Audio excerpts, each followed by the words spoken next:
a lot more crazy stuff coming up. So, oh yeah. Oh, I already have. I have a couple waiting in the inbox, Yeah. so it's coming.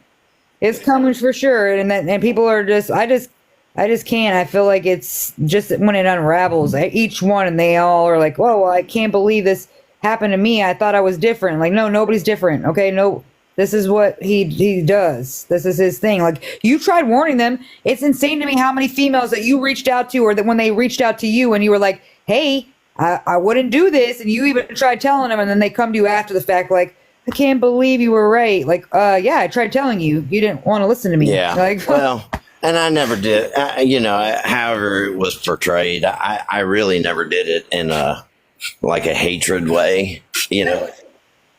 no, it's just kind of trying to protect him because it's like you already know that's and like either way, it could be your kid. Like my kid did something earlier today. I'm like, don't be a crappy person. Like it just as a parent, you doesn't mean anything different. Like your kid can do a shitty thing, and you're still gonna love them, but you're like, hey, that was really shitty what you did. Like you could still say that this guy's kind of done that with a lot of women. So he's kind of never really been good to women. So as a dad, yes, you love your son, but it doesn't mean you have to agree with what he does and how he treats people. You still like, oh, you seem like a good person. If I were you, I don't think you're mentally able to deal with what's going to happen here. You already tried to warn him because you can mentally see, you could see that the weakness is in them, that that this guy's going to chew him up and spit him right out. And you're saying it in a nice form. Like, hey, you got kids, you should really think about this. Yeah, listen, they wouldn't be calling me just to chat. So usually when I'd get those calls, it was some drama or some crazy stuff. And, in my conscience, what am I supposed to do? Am I supposed to say, no, you'll be fine. Don't worry about it. Everything will blow over and you guys will go get, dinner tomorrow night. Everything will be great. Don't worry about what happened last night. It's fine. I would approach it like, listen, you sound like a smart girl. You sound like you got a good head on your shoulders. Think a little bit. Do you feel safe? I mean, you're calling me freaking out. Do you have family? Is there somewhere you can, just like trying to just encourage a little bit, not to hate on my son, just to know that at least I tried, I can't make you listen. So, I tried to do it in a loving way, and I get a lot of stuff saying, oh, I should have listened. Damn, I should have listened. You were right. I hear it all the time. I hear it when they're like, man, Papa Steve said it too, and I didn't listen. And I'm like, well, I mean, he tried telling you. Like, we were all there. And it's really, it's not, I don't give a shit how anybody spends it. It's not about hate. I so many, oh, you hate your son. No, I don't. I just know what's happening right now and what's been happening. I hope you can hear the difference in the calls right after he was arrested and the recent calls. I mean, you hear the difference in the person. So right now, there's nothing positive coming out of this. I mean, for the people against, certain things, yes, the appeal is filed. That's great. That's his right. And let the court deal with it. It's nobody's place to deal with it but the court. But all this extra stuff, it's just, you're not helping. You're not helping.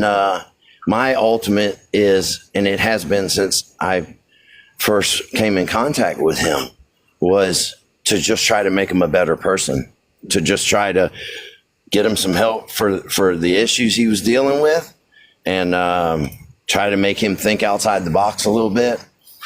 And now I just think it's, like I said, there's no self-reflection, and I just worry and fear. I don't want to die one day, and I would hope when I die, prior to that he has done some soul searching, made amends, got right with himself, is comfortable in his own skin. That would give me peace. But at this rate, apologize to the victims' families, all that normal, I have empathy for you. I have sorrow for what for the situation, whatever. That's my hope that, and I don't give a shit if we never speak again. Okay. But I hope that does happen because it is important, it's important for him to do a little work and become a better man, that's what's important to me. So all the other drama and all that, that's not helping him at all. So no, and that's why I said you're not gonna. He doesn't have time to self-reflect because someone is always filling his mind with all these crazy things. He's getting weird letters, people flooding him with all this nonsense, and then he's running with it. He's got his own crazy ideas, and we've heard him on all these calls. So until that dies down, he's never going to have that time to self-reflect because he's always pushing for the next thing that someone's going to do for him, and until that gets taken away, it's never been that way, right? He's always, Dad, I need money. So-and-so, I need you to bring me here. Hey, I'm going to live with you. Hey, I have nowhere to stay. Like, it's always been something that he's needed and gotten from somebody. So he's never had that chance to actually sit there and feel any sort of remorse for anything that he's ever gotten in trouble for. Until he hits that bottom, it's going to be the same thing. It's just going to be a whole show until people literally leave him alone. He has nothing to do but to sit there and that's even how, truthfully, that's how Candy and I even started talking, was because we were both getting worked at the same. And I don't remember if I reached out to her or she reached out to me, but that's how our relationship even started, was because he would call, I need tires. I need, my girl's car's broke down, or I need a hotel. And they would send him the money. And then 5 minutes later, I'd get the call. Oh my God, you won't believe what happened. And, so it was just bing, bing, bing off both of us. And eventually we connected, and then together we tried to help him, and eventually, he agreed to go to the treatment center down south, and I was hopeful, but that's how our relationship started. It was just because it was just a constant barrage, and like I told Melanie, you know what? Maybe he does hate me. Maybe he absolutely can't stand my guts. And that's okay. I know what You know what though? See though, I don't want you to think that at all, because I put myself in the position, right? Like I was told my whole life that my dad didn't want me, right? And so my whole life I had that, like, oh well, then fuck him. You know what? I'm not even gonna try to look for him. He doesn't want me. He knows I exist. He's not trying to find me. Well, then he could go fuck himself. And I had that attitude, and I was so stubborn about it. And I waited until I was 38 years old and was like, you know what? I'm kind of curious. I just want to see do I look like him? Like, cause I don't look like anybody in my family. And then I was like, you know what? I'm going to try just to see. And then after that, when I realized that wasn't anything, everything I was told was a lie, it wasn't the case. And I didn't even give him a chance or even try to figure it out. And that it was like, I blame myself too, of like, hey, like I didn't even give him an opportunity or even try. And that was something that I failed my own self at, because I was just in my head with too much pride, like, okay, he doesn't want to talk to me, then whatever, and it's not always the case. I don't think he ever got the opportunity to physically really get to know you. He found you, and then he literally was like, okay, I'm gonna call you when I need you, but he never took the time to be like, hey, let me meet you, or let's go hang out, let me go see my brother, let me go do this, he never, it wasn't a thing for him. So you can't blame yourself for that, because I have a feeling, he's still 30 years old. He's got a long way to go to actually sit there. Because in my 30s, I wasn't even thinking about it at all. I was just like still on that same path of like, oh, he could go fuck himself. And then afterwards, I was just like, okay, well, now I want to look. So don't put yourself in that position or that mindset, because I don't think that he hates you. I don't think he likes himself. I don't think he really understands who he is. And so he knows how to manipulate people, but I don't think he's truly happy in his life. And that's why he does what he does. Let me just say that. And I got a point that I'm going to make, but I want to ask you a question real quick. So when you and your dad connected, right? And you guys first started talking and all that. I don't know if it even happens now. Do you call him dad now? And if if you do, how long after you started talking to him did you start calling him dad? That's a good question. So in the beginning, no, I didn't call him dad. I honestly was just like, his name's John. So I'm like, hey, John. And then after about, I mean, I would probably say about 6 months ago. So about I've been talking to him for like 3 years. So about 6 months ago, he said something to me. I'm like, thanks, Pops. And that's how, so like, I didn't call him, I just called him Pops. And then he came back and he was like, oh my God, that made my heart so happy. And I didn't even think of it like that. It just was like a natural thing for me to do. And it didn't like, it was just like, I just said it. And then he was like, oh my God. So then after that, I realized that, like, this is my dad. It is a respect thing. Even though he didn't raise me and he wasn't part of my life, I still feel like he's done a lot to earn that title of me acknowledging him. And now that I see that it genuinely makes him proud and happy, then now that's what I call him, Pops. So now it's like a thing now. So, yeah, it took me a while because I felt weird at first. Like, like even weird when I was talking to him and he's asking me questions. I was scared to even tell him anything personal. I didn't want to tell him anything about the kids. I was a very kind of like, who is this guy? Like, what is his intentions? I don't know, like if he's a good person. And it took me a while to actually feel comfortable to get there, honestly. Well, okay, that makes sense, and I think that's normal. The difference is, and when I say, I don't know the truth. I don't know. He may hate my guts. I really don't know. It may have just been, I can see what I can get from this dude. And listen, that's not a pity party. It is what it is. But what was always weird is, Wade, we talked when we first talked, and he asked me a lot of questions, and I told him, I didn't want to give you up. It wasn't my choice. As an adult, I know it was the right thing to do. So there's no guilt there or nothing. But from the start, when we started talking, it was dad, dad, dad, dad, dad, dad, dad, dad, dad, dad, dad, dad. I mean, the average phone call, there were 37 dads in there, and I remember Melanie looking at me and she's like, man, he says dad a lot, and then I started really paying attention to it, and it was just weird. Like, we're just getting to know each other, and listen, for me, I ate that shit up, it made me feel good. But looking back on it, I've done a lot of self-reflection, and looking back now, would I have done something different? Sure. There are several things I probably would have done different during that time period. Instead of just trying to, just give him what the hell ever he wanted. So maybe he wouldn't hate me. I don't know what my reason was, but I just wanted the best. But it was always weird. It was just a lot of dads. And it was never like, Dad, tell me about your wife. Tell me about your kids, my half brothers. And I always chalk that up to, when we reconnected, he was already, he was struggling. So I chalked it up to that. Addicts are selfish. And that's just what I chalked it up to. But now, I don't know. There's several things that just, I think about all the time, but,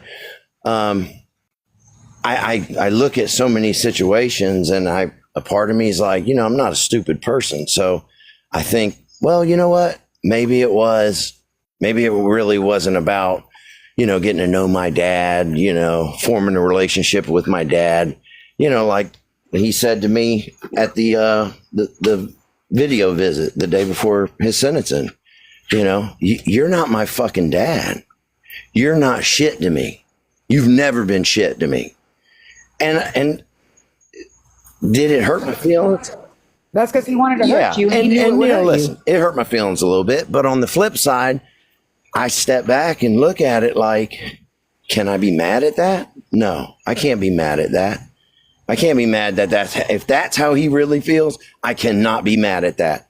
He's right. I get a lot of people messaging saying, why didn't you try more? Like throughout the years. Well, it was a closed adoption. I mean, I don't know if you guys know what that is, but I followed that. I respected that.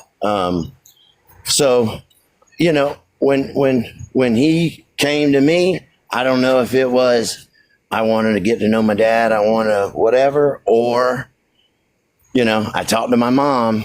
She told me he owns a business. She told me he's got money. And maybe that was why. I don't know. I know that's what was said to him because he told me. But maybe that was why. It doesn't matter.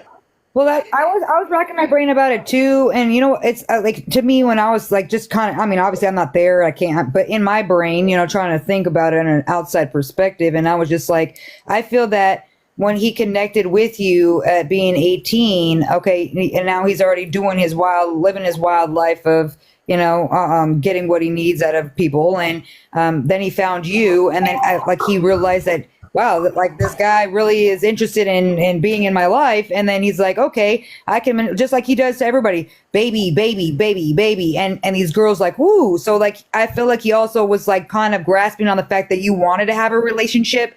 And he was just like, okay, I can get him to do these things for me because anytime I reach out to him, it's like he wants to be part of my life so I could take advantage of the situation. So I feel like that to me is what he was trying to do because he knew that throwing in them extra dads and stuff was going to be something that, you said even before when our first interview that you were excited when you guys first got to connect. It was like something you'd always thought about and you didn't have a say in what happened with the adoption. It was already done before you even got a chance to even figure it out. And in a closed adoption, you don't get to find out anything about them. So until they turn 18, you don't know what's going on. You could only just sit there and wonder and think. And every day you just get to think. And then you have another son. You're like, dang, now I really wish like I could get to know, so then I feel like you think more about it. And so I definitely think you took advantage of that situation and your heart because you do have a really big heart.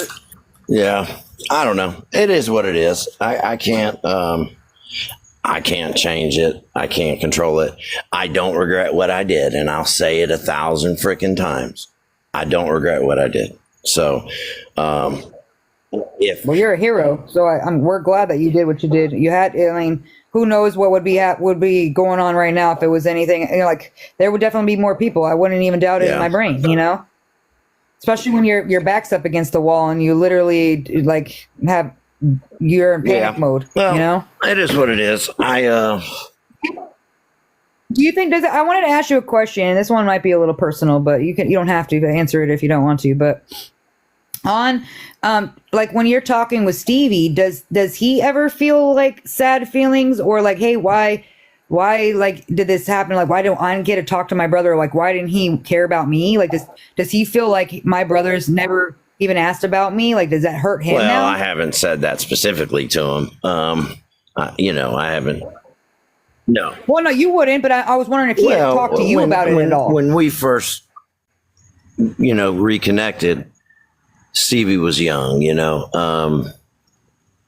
so he really didn't get a lot of it, but he's a young man now, and he sees things and hears things, and I've always been honest with him, and over the years, Dad, I want to meet my brother, I want to meet my brother, and I would always tell him, and Melanie would tell him, listen, we want you to meet your brother, but right now your brother's not in a good place. And I'm not going to bring that to my house. I'm not going to bring that madness to my house. So, that was the plan with the rehab was he was going to go get the rehab and then he was going to come up here and he was going to work with me and, go from there. So, the older Stevie gets and our oldest son,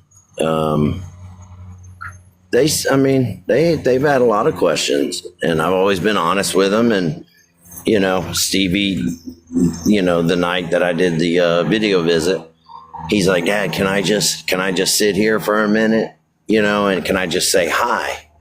And as much as I want to say, yeah, of course, I would love that. That's like two strangers looking.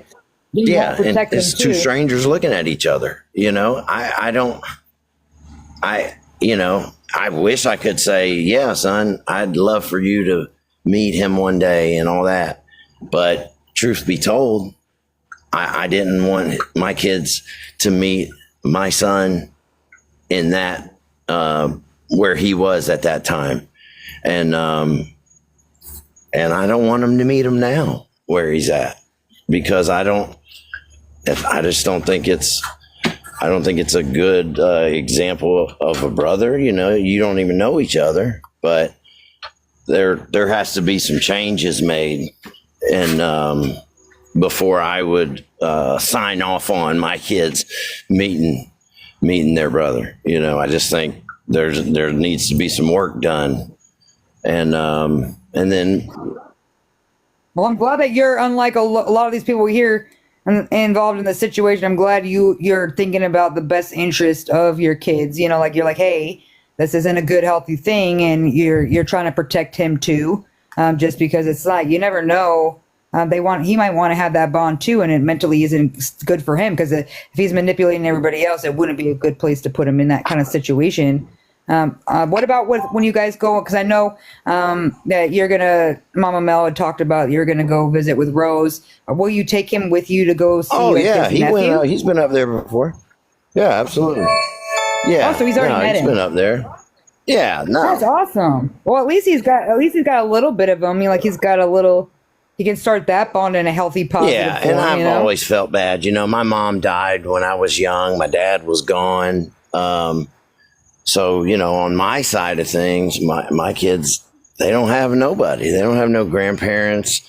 They have an aunt, you know, but and cousins and stuff, but I don't have a big family. You know, Melanie, she's got a bigger family, and luckily her grandparents were around, and you know, so you know, our kids got that from her family for sure.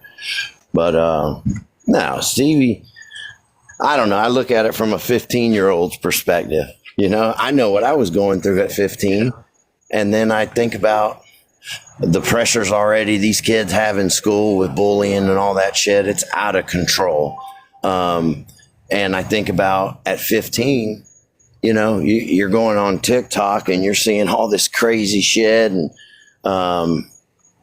I can only imagine. And the kid's got straight A's, you know, blows my mind. Wow. But how he is able to process all this shit and deal with all this shit. You know, he's had teachers come up to him and say, you know, tell your dad thank you. And, you know, just he's experienced a lot. It's awkward. Yeah. And then you got to think about the kids, you know, his peers that are on TikTok and see all this stupid shit. It's a lot. It's a lot for me. And I'm almost 47. You know, he's 15, and our older son, you know, he's in his 20s. So that's a lot to deal with at that age, with on top of all the other shit they got to deal with. The hormones and everything else going on too. Now, do you have those, I'm assuming, yeah, but I just want to put it out there. Do you have those conversations because you had Wade so young? Do you have those conversations with him too? Because you don't want him to fall into that same footsteps or the same, you know, because I feel like doing that, you're like, oh God, please just don't. Oh, listen, Stevie I took him to a football game tonight with one of his buddies, and they already know, both of them already know. All his friends, him, everybody. Oh God, not to talk again. You know, Melanie's the same way. We're going to put it in your head. You know, I can 1000% promise you, neither one of these kids have ever snuck out of the house, because they will tell you, I'm popping in at 1 o'clock, 1:30, 1:45, 2:30. They won't even try that stuff. I'm not over the top with them. You know, I think I'm a pretty cool dad with them. And, but they know the boundaries. They know what I'm serious about, and they know what I really don't give a shit about. I care about their character. I care about their freedom. I care about their bodies. You know, I don't want them to go through a lot of the shit that I went through. So, they're great kids, man. Honestly. That's awesome. And you know what's even crazier is because you you go through in life, you make mistakes. We're all human, right? And you go through it, and then you have a chance to now do it over. So you're like, okay, this is what we're going to do this right, because I already am getting pained from what I've done in the past, and I can't make that right, but I can make sure that I'm better this time around, and a lot of parents don't do that. There's so many, I see it in my own side, like my mom's family, and my mom has 6 siblings, and all of them are fucked up. So it's like, one kid maybe, but like all 6 of them, that shows as the parenting, like they didn't invest, they were just like, yep, whatever. Yeah. There's another one. So be proud of yourself, because to get A's in a condition like this, holy crap. Listen, he went into his freshman year, off of COVID and being, doing online school for years. And I told Melanie, I said, I'm going to have to drop kick this kid, because the amount of shit he got into the first half of the year, it blew my mind, because he just wasn't used to that environment. And the second part of the year, he pulled it together. And this year, he's in all honors and all that crap, and he's just zipping through it. He blows my mind. I can't do the math they do. I couldn't do the math they do when he was in 6th grade, So, what does he want to do? Has he already kind of like told you things that he wants to do, like when he gets older, like for a career? Is he interested most in anything? consistent thing he's ever said is maybe being a chef. He has a brother that's a chef too, and that's the one thing he's said a lot that he would like to do. So I don't know. He's taking culinary this year, so. Yeah. Oh, that's awesome. But I've always told my kids and shit, I learned how to be a dad by doing the exact opposite of what my dad did. And that's worked out. So I'm thankful. Yep. I agree with you with that. I do that. Think about it all the time too. And then I'm raising my stepdaughter, and I've been raising her since she was 2. And all I can think about is like how my mom was, and like how, like things that I wanted to be different with, and like things that people did to me. People would shit on my mom, and it's like I could see things for myself, but you're not going to shit on my mom. Like you're not, and I would get so upset, and I would not want to be talking to anybody. Like, hey, what you might be saying might be true, but you don't get a right to say that. And like now that I look at it, and I'm like, man. So I kind of did the opposite with my stepdaughters. Like I raised her to be like, I'm not going to bash your mom. I'm not going to say anything badly about her. She's got her own problems. And then I always would be positive about it. Like, hey, one day she'll come around, just stay positive. And she would blow her off, and she'd do all these things. And I really just wanted to throat punch her. But I was like, you know what? I'm going to keep my personal feelings aside, because at the end of the day, what I say is going to affect her. So I would just try and now that she's going to be 18, it's one of the things that really like made me cry when she told me, like, listen, that's my mom that had me, but you're my mom because you did everything. And I know that if I need something, I'm not calling her. I'm calling you. And she's like, and you never did anything. Like you always were positive about my mom, and I never understood why. And I explained it to her. I'm like, because I reacted negatively to when people would do that to me, and I would actually like cut them off and be like, no, you're not going to sit there and talk crap about my mom. And then as I got older, I'm just like, okay, well, some other things were pretty valid, but like, it just still it affected me as like, hey, no, I'm not going to do that. So it's true. It's like you don't want to be like them. You want to be better, but you also think about the things that you were put through and making sure that doesn't happen to your kid, because you remember how it felt. You remember what all those feelings, and it was honestly the best thing that I probably ever did in my life, because now she's freaking amazing. She's very vocal, just like me. Like you would think I gave birth to that kid, because she is so much like me, and so strong. And so like, I applaud her every day. I'm like, yeah, she's like, I haven't talked to my mom in a couple months, but you know what, whatever, she'll call me eventually. Like, but, and I just say nothing, I'm like, hey, just, that's all you got to do.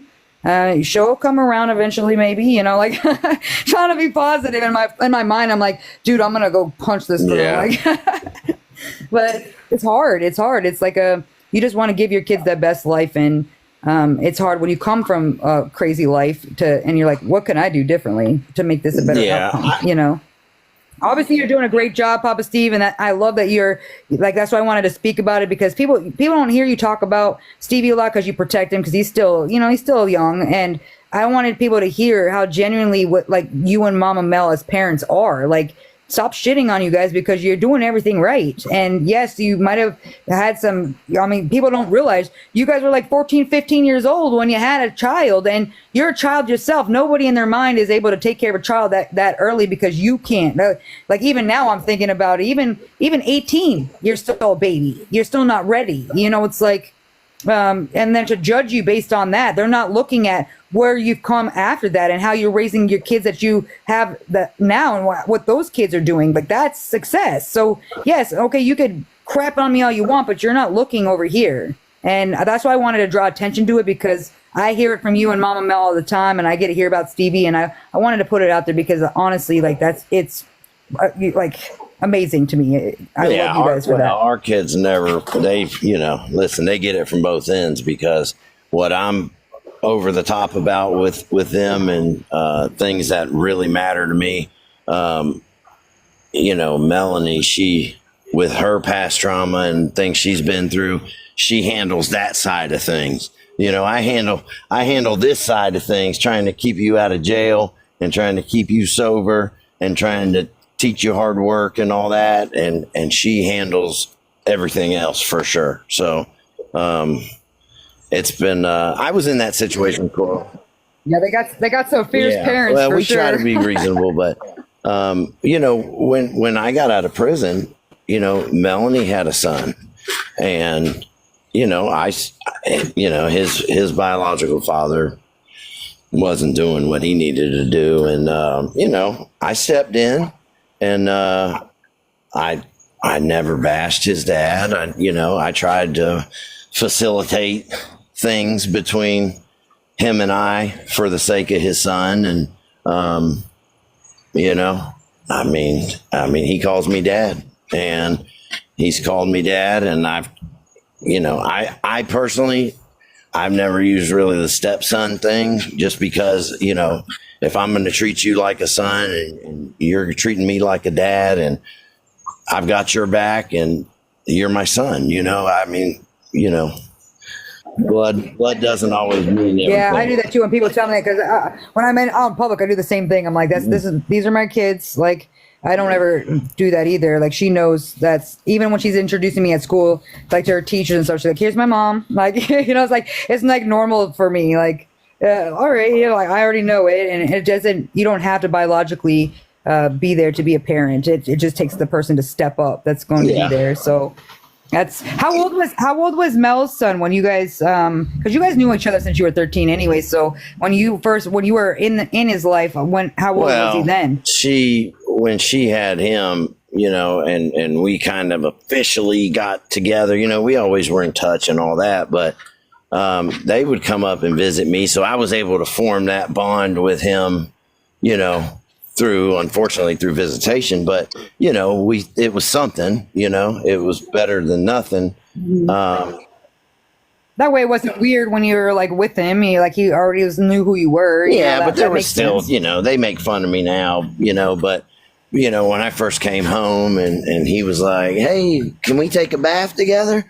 And I was like, yeah, of course, and he's ripping his clothes off and I'm putting a bathing suit on, because we're going to sit in the tub, just because, I wanted to respect the situation. I wanted to respect his father. I wanted to respect my wife. I wanted to respect him, and of course that faded away, but, it was a give and take. We had to learn each other, and we had to, he knew what was important to me with him as a young man, and I knew what mattered to him and what hurt him, and we all just, as a family, we just made it happen. So yeah, that's awesome.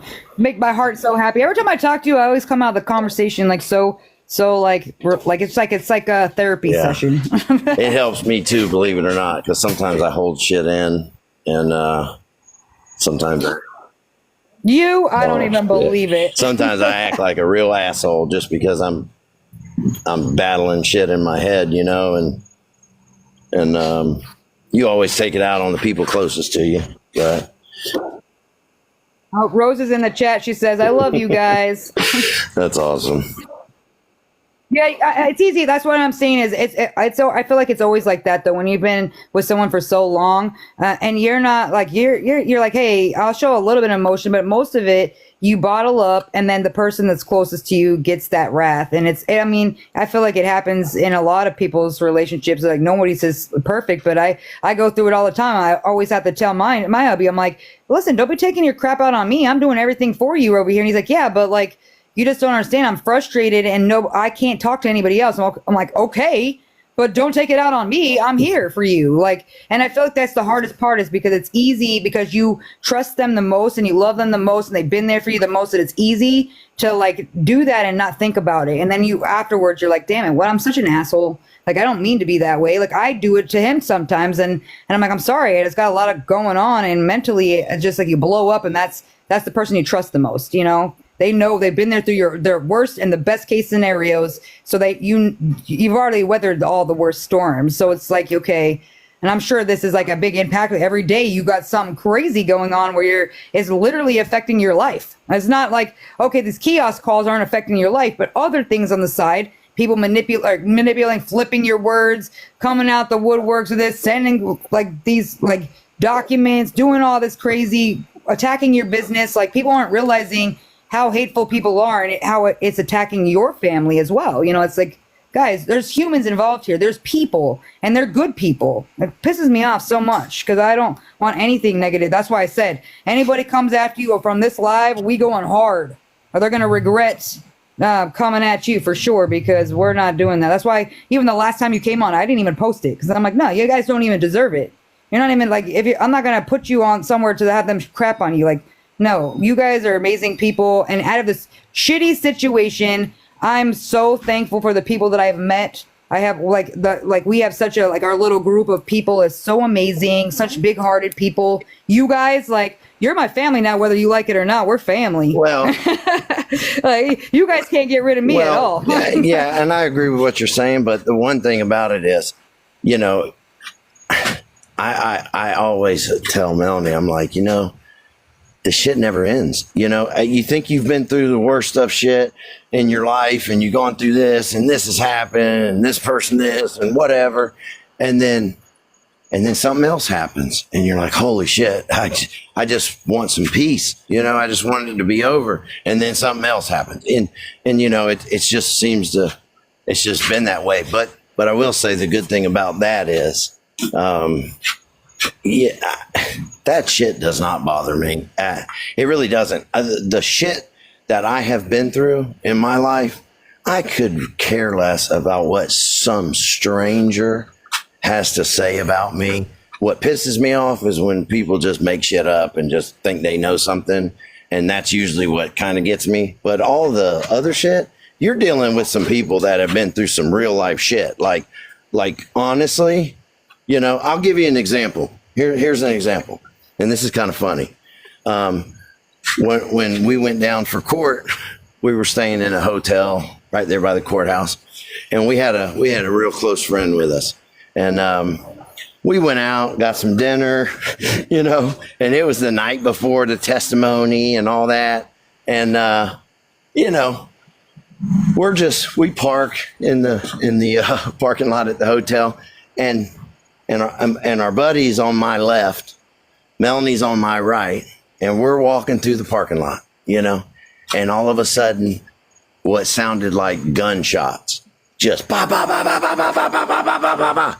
Well, our buddy, he's like about to climb under a car. He's panicking, and Melanie and I are just walking, just casually, didn't miss a beat, like, and he's like, "What the hell?" You guys didn't even flinch.